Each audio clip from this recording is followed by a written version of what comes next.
Political Action Committee for Gay and Lesbian Republicans. His book is Party Crasher: A Gay Republican Challenges Politics as Usual. It chronicles his efforts to reconcile his spiritual faith, political viewpoints, and sexual orientation. He spoke last June at A Different Light bookstore in New York City.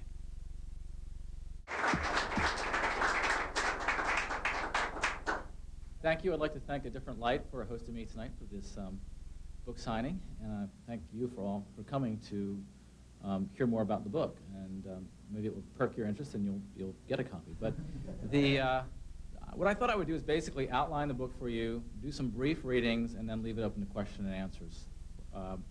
I'm much more interested to hear what your comments are than I am to hear my comments. So the book overall is really about people who are different. It's really about not falling into any categories. I'm gay, I'm Republican, I'm Christian, and I'm refusing to cede any ground on any of those positions. And I'm basically making an argument that human beings are complex. We don't fit into any categories very easily, and when people try to force us into categories, it doesn't work. And as we move forward, I think as a society, we're going to allow for more diversity within individual people. And I think that while it seems kind of odd that I could be these different things, it's really, when we think about it, we're all very complex, and we all have different political views and spiritual views and different lifestyles, and we should be allowed to have all those lifestyles and different perspectives in one complex person. So that's basically the thrust of the book and the purpose of the book. The three sections of the book are life, liberty, and the pursuit of happiness. You can see that I stole that from somewhere else. But the life section, I basically talk about gay and lesbians and how they come to their political affiliations, what reaction. And one thing that gays and lesbians tend to have in common is rejection. But we react to it in different ways. And some of us react, people I call liberationists, who react, and they basically want to overturn the system. The whole system stinks. You know, the American system, the patriarchy, capitalism, all that sort of stuff. And so the gay and lesbian movement for them is part of a much broader social justice movement to change the entire system. And then I would say there's another group is the assimilationists. And they tend to say to the public, we're just like you. We're really not much different, and we like to be liked by you, and just accept us. And traditionally, in most of the books that you'll read in gay studies and so forth, you'll find that those are the two categories. That's it. Liberationists and assimilationists, those two categories. And I'm usually, with my work with Log Cabin, sort of thrown in with the assimilationist. I assume because I wear a jacket and tie. But I don't know why, because I'm really not. And I was always frustrated by that in reading these perspectives. Because there is a third category, and it's more libertarian. And that's something I think that this book brings out. I don't think any other books have really talked.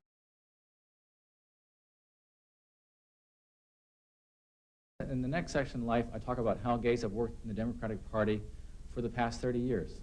They've given a lot of time, they've done a lot of educating, they've given a lot of money. And one of the points of my book is not to convert people from the Democratic Party, nor is it to take away from anything from people who have worked in the party for years. My hat's off to them. They were pioneers. They had a very hard job. And I show in the book how they encountered incredible opposition early on. It was very difficult. And they were courageous, the pioneers who worked in the Democratic Party. I argue today a lot of Democratic Party politics, particularly with the Clinton administration, has become very therapeutic politics, where it's much more how do you feel, I'm going to make you feel good, and I'm substituting a feel-good politics for with a lot of good rhetoric for any policy specifically. And then on the flip side, I show how libertarian gays have largely, of course there are Democrats who are libertarian and there are Republicans who are assimilationists. It doesn't fall quite along party lines. But how they became more involved in the Republican Party. And I try to talk about the work, mainly of my work within the Log Cabin Republicans, and how that is an education process that started really only this decade. And Bob Steers, in his comments, alluded to Pat Buchanan got him politically activated. That's true for many gay Republicans. They talk about the 1992 convention is what really got them politically motivated. I think many worked quietly in the party, but I think they became active on the gay issue after we were attacked at the 92 convention. And I show that we are criticized for working within the Republican Party, but many have forgotten how difficult it was when we first started working in the Democratic Party. And I'm basically arguing for a politics that says we don't want the Republican Party to write us off.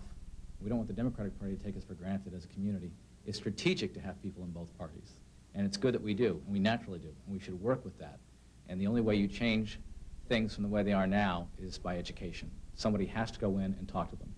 And in the past, in gay politics, a gay Democrat comes in to talk to a Republican candidate, if they ever talked to a Republican candidate, which they usually didn't. But if they did, they said, I don't agree with you on your welfare policy, I don't agree with you on your crime policy, I don't agree with you on your defense policy. I want you to change your position on gay rights, and I won't vote for you, and we won't give you money. Not a very compelling argument to win somebody to your side in politics when every politician is in the back of their head thinking, how do I get reelected? And so you're going to say that, and then someone from the far right comes in and says, if you come up on this issue, say the abortion issue or the gay issue, you'll get our support. And that's a terrible, terrible political situation for gays and lesbians politically. When a gay Republican comes in and says, I agree with you on your welfare policy, and on your defense policy, and on your fiscal policy, and I think you're wrong on the gay and lesbian issue, let me try to explain it to you as a fellow Republican, at least it's a more compelling beginning of a discussion. And then to say, and if you do the right thing, we will endorse you, and we will support you financially. That's how you change the equation. So basically, the book is about how do you strategically make change. And that's sort of politics 101 in my opinion. And in the third section of the book, a little different, basically the pursuit of happiness section, I talk about the fact that the needs of the gay and lesbian community are much deeper than can be met by passing a particular piece of legislation. Although sometimes we've come to believe that if we can just pass an employment bill, everything will be okay. The truth is a lot of our needs, self-esteem, believing in ourselves, and having a sense of purpose in our lives, those are really spiritual. And I make an argument that the gay and lesbian community should tap into that their own spirituality. I happen to come from a Christian perspective, but I argue that whatever your spirituality is, it's a good thing. And it's not surprising that in the gay and lesbian community, many have been turned off by religion because, and I make the point that I think the greatest sin right now in the Christian church, which is my tradition, is the way it's treated gays and lesbians and chased them away, in many cases, from the love of God. And I think there's no greater sin than to chase people away from God, and I think organized religion has done that. That said, I make a case that the true values of our community need to be found through spirituality, and we should give that a second look. Those are much deeper needs, and are much more important to me personally than Republican or Democrat or political maneuvering, which is where we battle our values, but our values are much more important. So that's basically the three sections of the book, and it's a strategy book trying to basically offer at least a different perspective and answer some questions because there's a lot of misunderstanding. And so with that outline, I will just briefly read from a couple sections of the book, and then I'll open up to questions. And in the very beginning, in the prologue, I do tell a funny story which sort of shows the strange nexus of where I come into American politics. And it shows the diversity problem on both sides. And the first one is, it says, I was sitting at the bar at Oil Can Harry's in Austin, Texas, enjoying a night out with the board of directors of the Log Cabin Republicans when I was approached by a friendly Texan who naturally asked me, so what brings you to Texas? I'm here with the Log Cabin Republican board meeting. Oh, he rolled his eyes. And he thought for a minute, and then he made a grimace and said, you're not here with that guy, Rich Tafel, are you? Well, actually I am. Why do you ask? Well, he's such a racist. He's a self-hating Republican. He's in that self-hating Republican Party. He hates drag queens. He's always sucking up to the religious right. He's using gay politics to get himself a tax cut and wants to make sure that he doesn't have to share any of his money with anyone else, especially not the poor. And I use that story as an analogy of my work in the gay and lesbian community. Here's someone who has no idea. Eventually I pull my driver's license out and put it in the bar, introduce myself, and we've become friends. But the point of the story is knowing one factor about me, that I was a Republican. This gay person had decided a whole world of views that I held. And one of the funniest is that I'm very wealthy. I always like that one. But well, I come from a very wealthy family. My family would be glad to hear that too. But the idea that you start with one thing about a person, one element, their political affiliation, and you know all about them. And there's a demonization that takes place. Then all Also, I thought I'd share a story on the other side that I get when I'm working on the conservative side of things. And this is during my appearance on columnist Armstrong Williams' TV program, The Right Side. And during this program, Armstrong Williams had portrayed gays as sort of, well, very sinful is sort of the light side of things, but talked about sex with children. He even went on to imply that having brought my partner into my parents' home, I disgraced my family and brought sin upon my family. That, and he went on and on with a lot of stereotypes about gays and lesbians, and it was really one of the worst debates I had ever experienced. He was just so vicious and so full of stereotypes. And then during the break, he leans over to me and says, "Have you ever slept with a girl?" And when I shook my head no, he shot back, "Well, that's all you need." And then, tired of being nice, I asked Armstrong, "Have you ever been with a guy?" And he jumped out of his chair with a dramatic gesture of disgust, and I just couldn't wait for the whole thing to be over. And sometime later, Armstrong was accused of sexual harassment by a male member of his staff. No editorial comments, I'm just pointing it out that happened. But I use these two encounters because Armstrong Williams, for example, knew one thing about me. We'd never met before. He knew one thing about me, that I was gay. And because he knew I was gay, he made a whole world of implications of what my life was like and who I was and about my spirituality and my relationship with my family and all that, based on one factor. And so, although it sounds strange to some to be gay in the Republican Party, what it allowed me to see is the hypocrisy on both sides. The hypocrisy of a Republican Party in many cases that says, we believe in these principles, individual rights and individual responsibility. And then you say, well, we want a gay person to get a nomination to an ambassadorship. They say, oh, no, not a gay person. What about individual rights? Well, not for that person.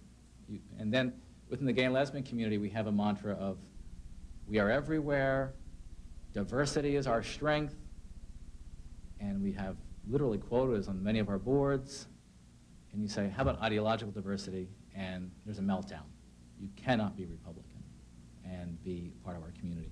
And so these two stories, in some way, I think, show some of the fun that I get to have in my job. From the life section, I thought I'd read a story about, it was really my first encounter with the liberationist.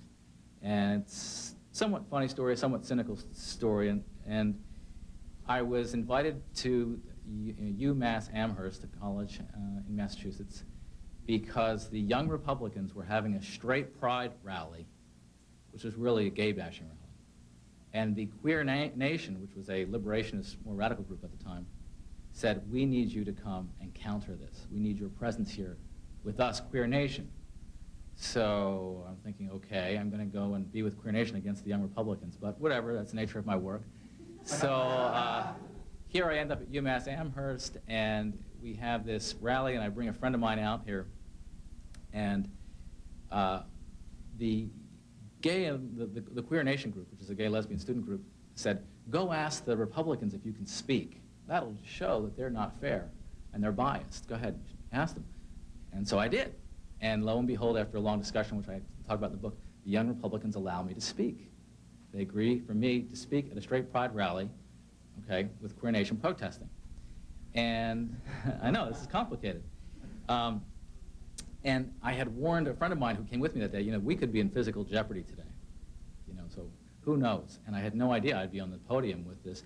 And so it's, in the book I say, only police barricades kept the opposing group separated. And I immediately spotted a guy behind the Republicans walking with this huge sign that said, die, fags, die, and burn, fags, burn. And I went up to the sign holder and demanded to take it down, and he refused. And that was my first real resistance from the Republicans all day. And after some shouting at each other, he waved the sign one last time for the cameras, and then he disappeared. And then I planned to direct my speech to the Republicans who needed to be more sensitive to the gay community. I planned to attack that sign holder in particular. I also wanted to list the major steps that the Massachusetts Governor William Weld had taken on behalf of gays.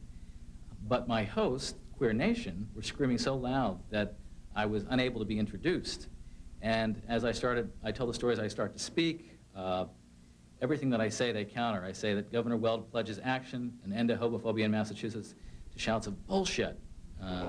And then they start chanting, fucking Nazi, fucking Nazi.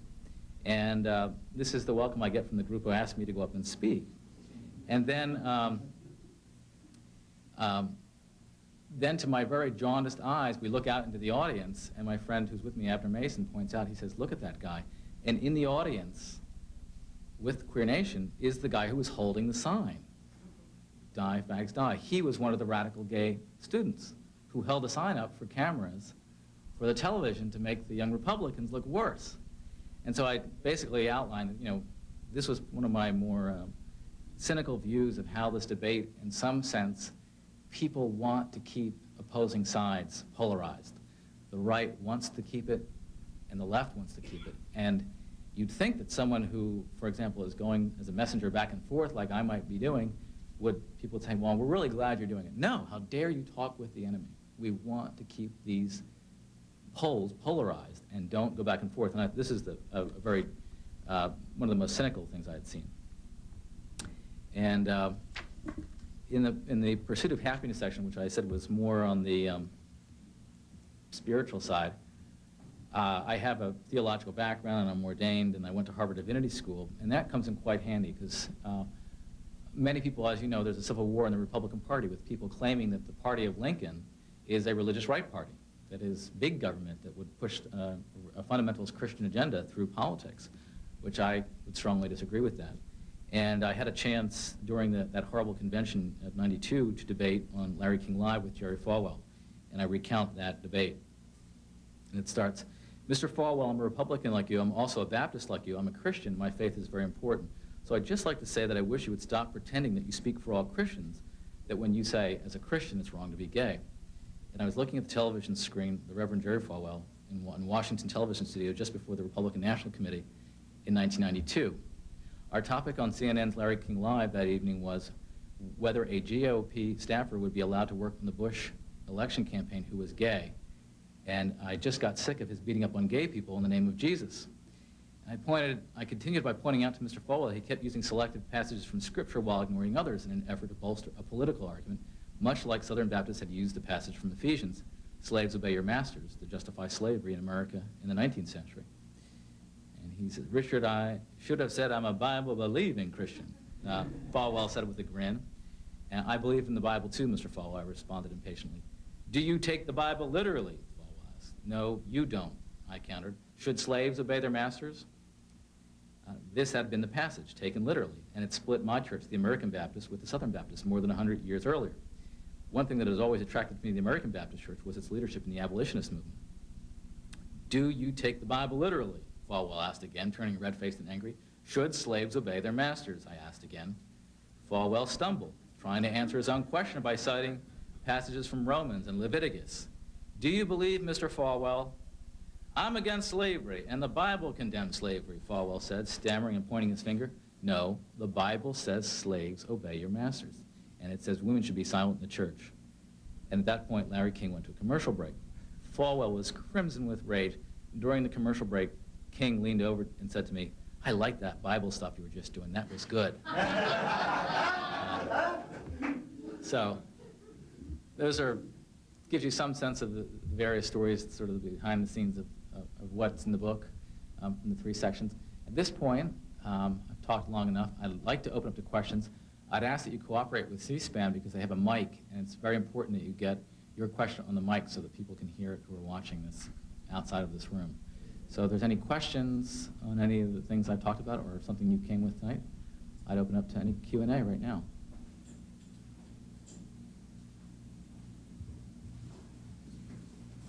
Hi, Rich. Welcome to the Big Apple. I've been a fan of yours for many years, as you know. But my question is, have you distributed the books to any of the Republican presidential candidates and some people on the Republican Platform Committee?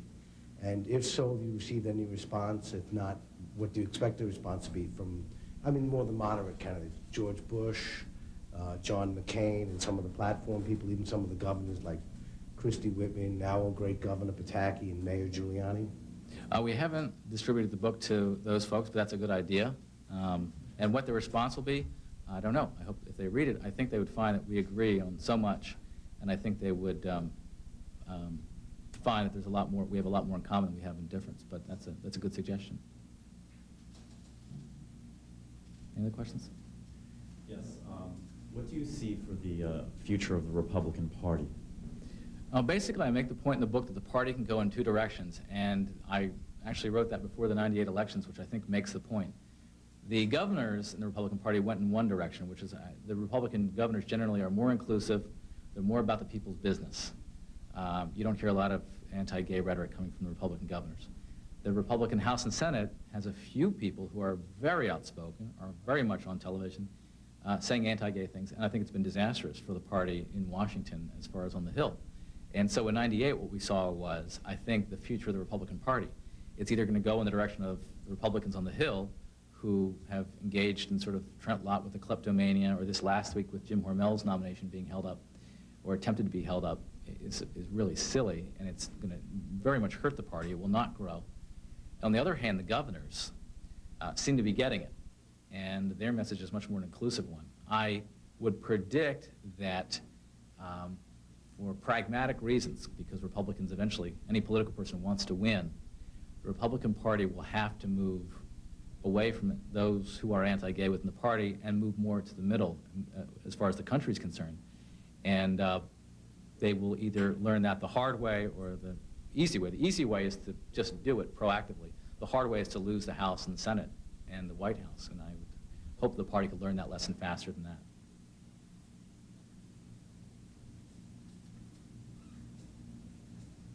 In 1992, you talk about the hateful rhetoric of Pat Buchanan. What kind of rhetoric would you like to hear in Philadelphia in 2000, and that would bolster both the views of Log Cabin and the GOP as a whole?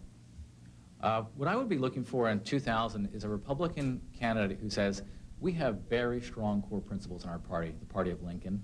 We believe in individual rights, individual responsibility. We believe in less government, limited government in your life. And we believe in free markets. We believe in a strong defense. And anyone who believes that should be in the Republican Party. We welcome you, everyone. And I would like to hear rhetoric. And I think at this point, it literally has to be said, and that includes gays and lesbians and minorities, because it really, the message within our party right now is the opposite. We have become in many ways an anti-immigrant party at some levels, anti-gay, the choice issue, and so forth. I think that we really need someone to espouse that message. I think that would be a very winning presidential message, too. I'd like to ask two questions, if I might. The first is, which did you realize first, that you were gay or Republican? That's a good question. Well, like most gay Republicans, I probably realized I was a Republican first because I was raised in a Republican family. I never, those were the values I was raised with. And then sexual orientation generally comes around for most people around adolescence. You start to figure that out. And that took me a lot longer to figure out and understand. Which of there are not too many who seem to be running for president in the Republican Party at this point, although there have been a lot of people talked about. Have you made any headway in approaching any of these people so far to perhaps take a stand on gay issues that might be more positive? I think that the presidential race, as far as folks that we've reached out to, interestingly, everyone who's running has a history now. I mean, they've been involved somewhere before, whether it's Steve Forbes, who ran as a libertarian last time and this time as a social conservative, or Pat Buchanan, who works at CNN and makes a huge salary and then runs the populist every 4 years, or Gary Bauer, who we've debated at the Family Research Council, Dan Quayle, who was vice president. So we've had I don't expect any of them to be particularly supportive, and I think the poll numbers, even within the Republican Party, reflect that people are turned off by them. The candidates who are leading in the polls, for example, George W. Bush or Elizabeth Dole or John McCain, well, we certainly worked with the Bush family before, and our clubs have worked with George W. Bush in Texas.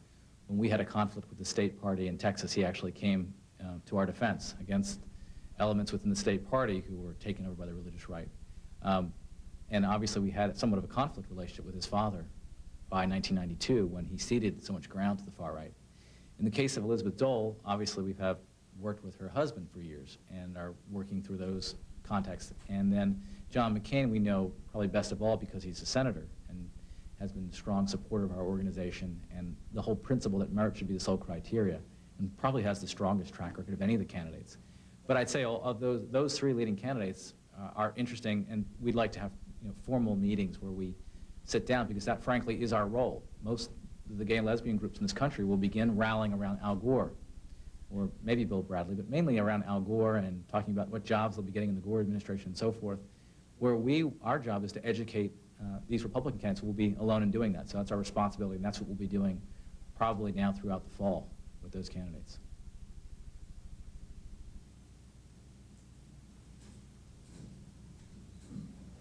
Earlier you were discussing the demonization of Republicans, and I was wondering if when the need arises to cooperate with the other organizations that are more liberal, for instance, HRC, is there cooperation from them, or is it more, we'd rather not deal with the log cabin Republicans?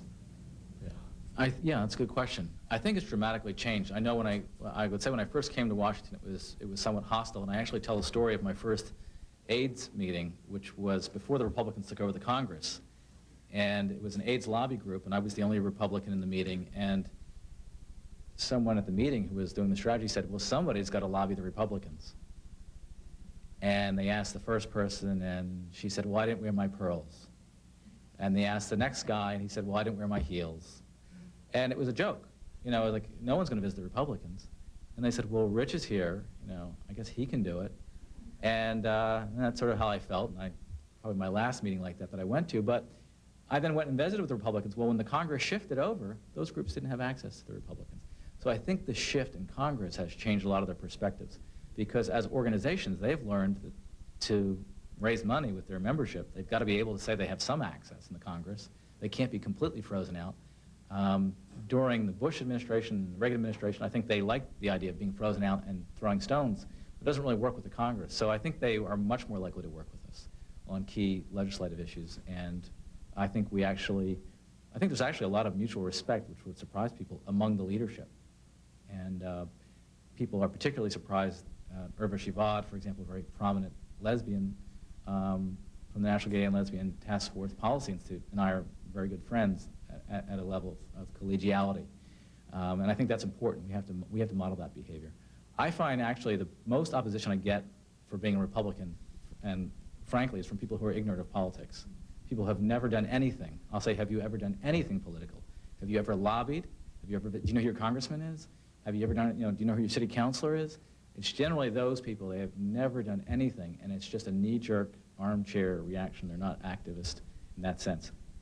I think even the liberationist wing of our community, there's a sense that log cabin stands for principle, and we will attack within our party when we feel that we are someone's doing something wrong, and we will praise when something's doing right. Naturally, in the community, I get a lot of applause when I attack, and very little applause when I'm doing anything conciliatory. Sir? Yeah, for the 2000 convention in Philadelphia, do the log cabins have any plan into helping get delegates seated into the convention? Because I know, like, in Arizona, you have a mayor, a state senator, and a congressman, and all three probably will not be seated. I don't know if they will all be seated, but we actually do have a strategy that is the primary focus of our clubs. We're actually having our convention here in your city, New York City, at the last weekend of October, and that will be the primary focus of it. How do we elect delegates?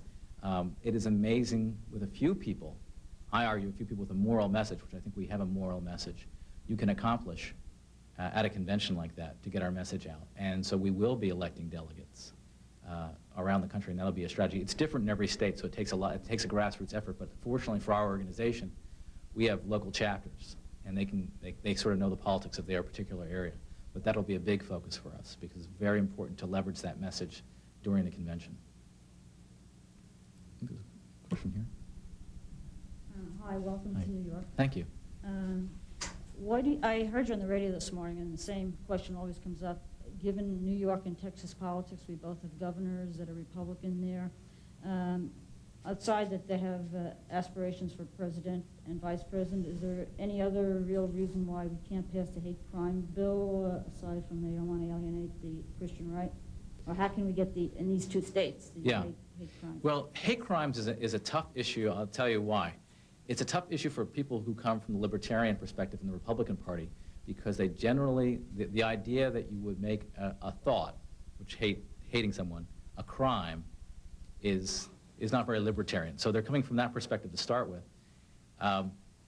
And So they say they oppose it, and opposing a hate crime, it sounds like you oppose apple pie. Why would then you therefore support hate?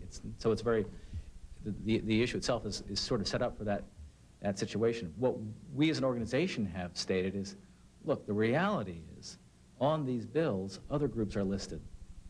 To keep gays and lesbians off of those is you're making a statement. And that's where we argue in favor of those particular bills. And how do you move it forward? It's going to take, you know, I can tell you it's a lonely effort. Most of the communities organized are working with the Democratic candidates, but we have to work with the Republican candidates to educate them on that. First, we have to get around that knee-jerk reaction from a libertarian perspective. But so I cannot predict when it would pass in New York, with Texas. But it's something we are working on, and it may come into the presidential campaign too, because there's also a federal bill. Sure. Any other burning questions? Sir? What do you believe will happen with the gay movement in terms of a more inclusive movement, not just in areas of demographics, but also insofar as ideology? Do you see things opening up in that way? Well, I think, yeah, it's definitely opening up. I mean, the opposition that you would get when you would just say log cabin or a gay Republican 5 years ago was just, people would just, they couldn't fathom it. And I'm convinced, looking back, there was a real attempt to suppress that. They didn't want people saying they were Republican, and they intimidated people. Everywhere I speak at events, whether it's college campuses or gay community forums or Republican events, someone comes up and whispers to me, and it's so funny, at the gay events, they come up and whisper, I'm a Republican. And they can't say it publicly because they're terrified that they'll get beat up by, I say it figuratively, they'll get harassed by their friends. And so they whisper it, and I think it's so funny, and I always say, look, it's time for people to come out as Republican, but because people have come out as Republican in the gay and lesbian community, I think that is changing. And I think that the community is really stuck on its own words. If we're going to say diversity, we've got to mean ideological diversity. But I don't think that gay Republicans should wait for that to happen. I think we should just organize, do our thing. It's in the Republican Party. We've got a huge education job ahead of us. I don't waste any of my time worrying about what other groups think of us. I really don't, me personally, or what they're going to say, or will they like us and welcome us at the table. We've got a big job ahead of us. Let's focus on that, and it's educating. So I don't worry about it, but I think it will change. And I think it will change because we're going to bring our community forward to where we are not written off by one party and taken for granted by the other, but we're competed for. And you could see it in a city like New York, where the mayoral candidates will say, I'm good, I'm better. That's where you want to be as a minority group in this country. You want both groups to say, I want your vote.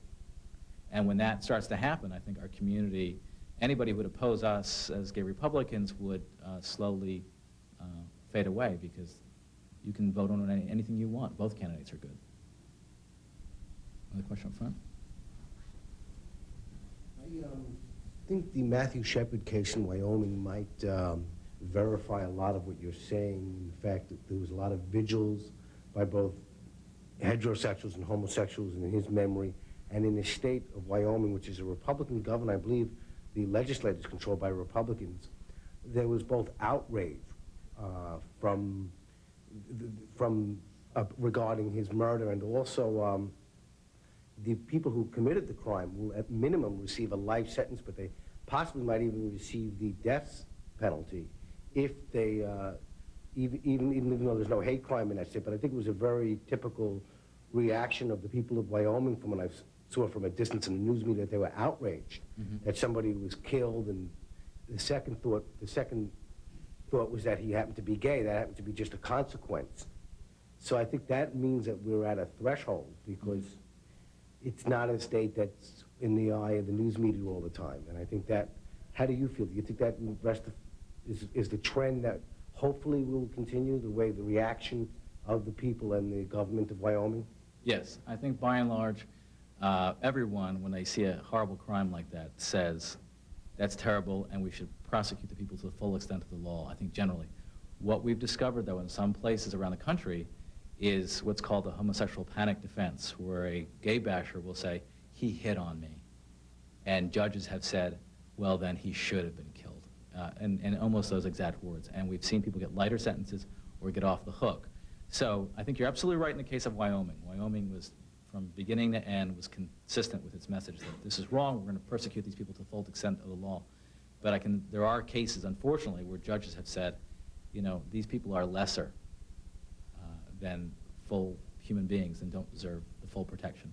That's where we would want to come in and make sure that, you know, that equal justice is provided. I think that's the goal really behind a lot of the hate crimes issue.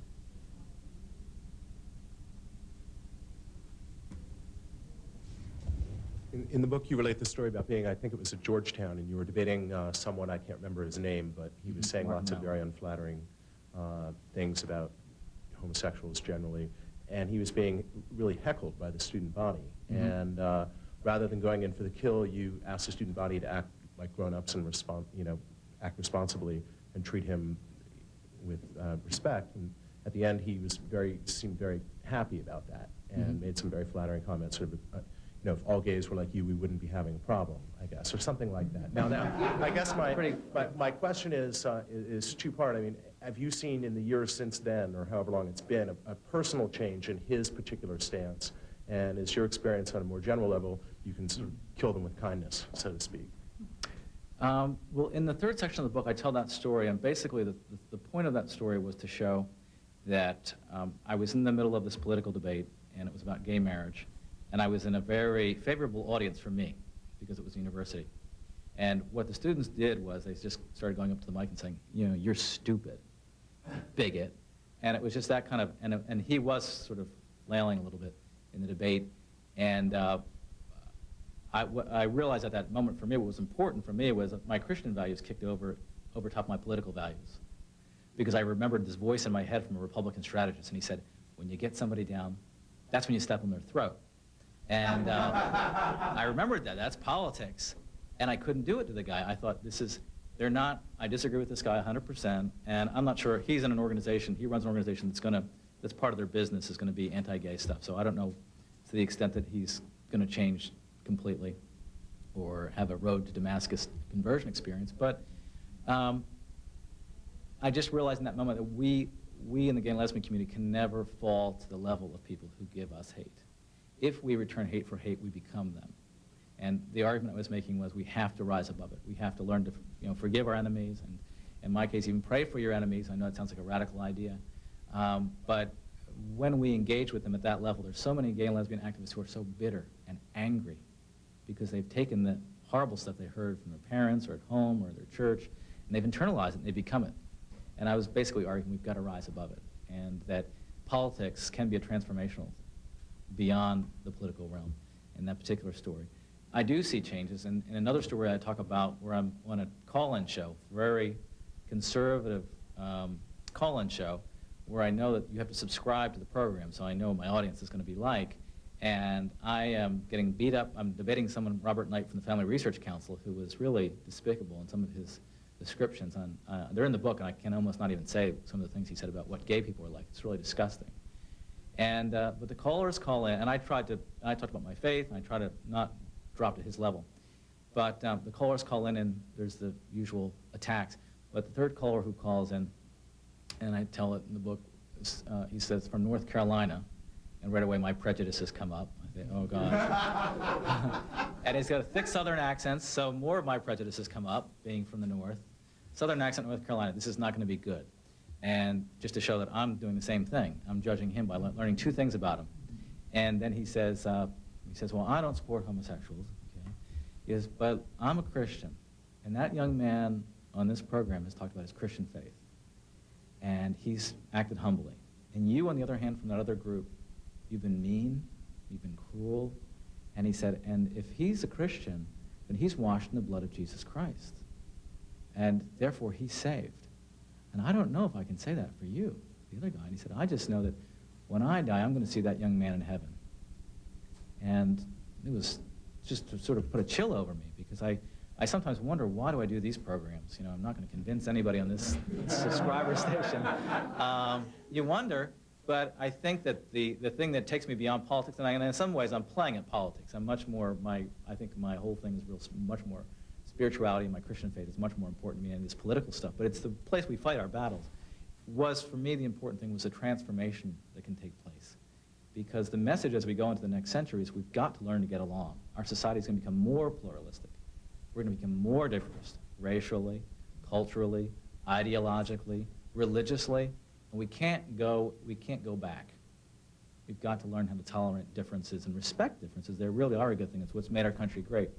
And that was an amazing thing for me in that moment. And I've just a couple weeks ago did a radio show that aired in a theater stadium where 1,000 Christian evangelical women were praying in Florida. And they broadcast this talk show over the whole stadium. And the host of the show wanted to get beyond the Romans chapter 1 verse Bible baseball game, which I call it. And he wanted to talk about what does God really want us to do. And he was a fundamentalist Christian, so he said, what does Jesus want us to do? And we had a discussion about what Jesus wanted us to do. And it was, I would say, somewhat transformational. He asked me, what would you like to say? I said, anything you want to ask these women here who are at this convention. I said, yeah, I'd like them to pray for all of us that we would learn to love each other the way Jesus calls us to love each other. And so I think that there can be a transformational element in all this that goes beyond just politics. And so I do think change is coming in. Some of it will come in the political realm, but more has to come in the moral realm. And I argue in the book that the gay and lesbian movement has to articulate its cause in moral terms much more, and not just we want rights from the society. In much more terms that we want to love each other in committed relationships. We want to love kids who have been forgotten in orphanages. We want to serve our country openly and proud of who we are, but we want to die for our country. Those are moral arguments, and too often we make our arguments in the case of rights we want to take. So I think by using moral language and and remembering that our movement is fundamentally a moral movement, it can be transformational.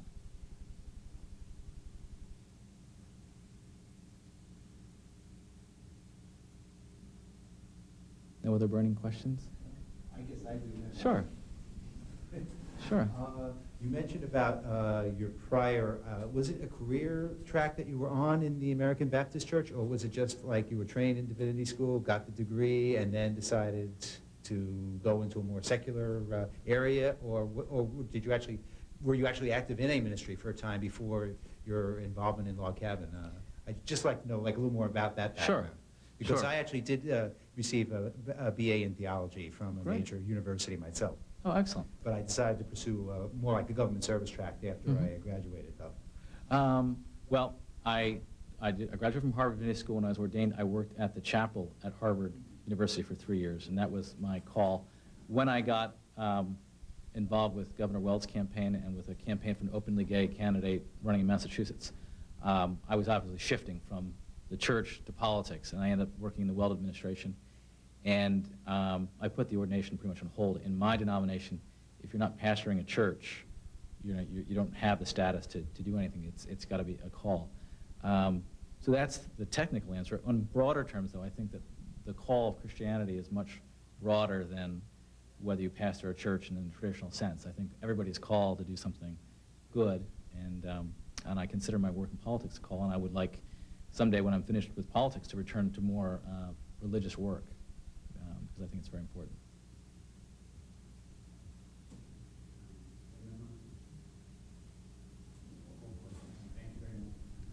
Thank you very much.